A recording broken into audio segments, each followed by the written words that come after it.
Hi, my name is Tim O'Brien, and in this video, I'm going to share with you the secret to effectively branding yourself. Years ago, there was an author, his name was Leo Buscaglia. He's since passed away, but he wrote these great books. They were usually 90 to 100-page books on topics like love and compassion, and they were always on the New York Times bestseller list. And it was funny because, the more serious authors used to get so frustrated, like, this book, are you kidding me? I mean, I've researched this on World War II or on the Civil War, and I should be on the New York Times bestseller list. And it didn't matter because the book resonated so profoundly with the target audience. And I remember one book he had, it was called Love. That's what it was called. That was the title of the book, Love. And I think it was like 97 pages. And there's a story in there he shares that it's such a magnificent story about how to brand yourself and where to start. So he was a little boy. He lived in East LA, in Boyle Heights, California, growing up. And he lived with his grandmother and his mom and his dad. And one day he comes home from school and he was upset. And his grandma said to him, "Leo, what's wrong, son?" And he's like, "Well, the boys are kind of pushing me around, they're bullying me a little bit, and they're kind of making fun of me." And grandmas, they always have such great wisdom, right? She said to him, "Leo, look, I want you to be clear on something.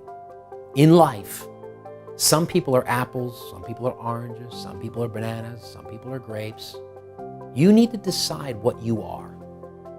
And then you need to be the best at that, whether it's an apple, an orange, a pear, a grape, a banana.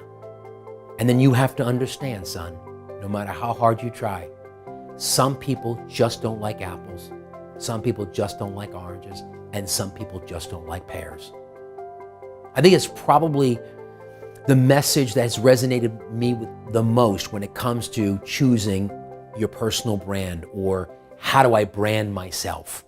It starts with branding a part of you that is truly you, that you're truly comfortable with, that you're excited about, and that you're willing to promote with everything you have. I mean, you think about it, okay? Here Leo Buscaglia was, a little boy living in Boyle Heights, being picked on by these guys, eventually ends up a multiple New York Times bestseller author and a widely respected professor at the University of Southern California here in Los Angeles. Do you think that that's what they thought, or that's what he thought at that time? But maybe it was that conversation he had with his grandma where it all sort of clicked. Now, let's shift. So how do you brand yourself? When I talk about branding myself in this context, I want to talk about identifying what it is you're going to promote. And I can only really speak from my own personal experience. When I first started out, right, I was examining all the different parts of who I was and what did I want to promote. And the natural part of me was I was energetic, I was passionate, I was excited, I was a little dorky. And I could have easily done that. But I said to myself, I don't want to brand myself as that. Because I didn't want to be a motivational speaker for a couple of reasons. One is, you've all seen the Chris Farley, right? The Chris Farley skit on Saturday Night Live, down by the river, the man down by the river. I didn't want to be that person. It was too easy to be mocked. But more importantly, I went to law school, to Georgetown Law School. I think I have good instincts, and I wanted to be valued for my judgment.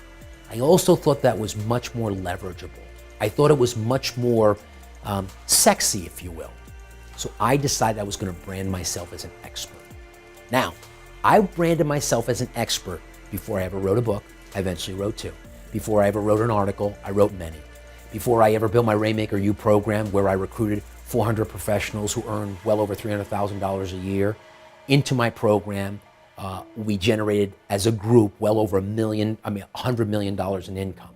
All before that occurred, I decided my brand was going to be expert. And then what I did was I built that brand. I built it by writing articles. I built it by recruiting certain clients. I built it by writing books. I built it by speaking. I built it by being interviewed. Anything I could do to build that brand as an expert.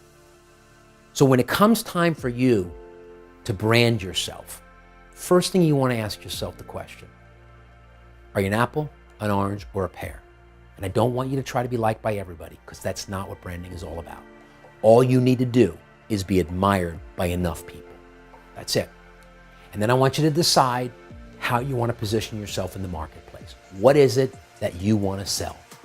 And then, with everything you have, that's what you want to promote.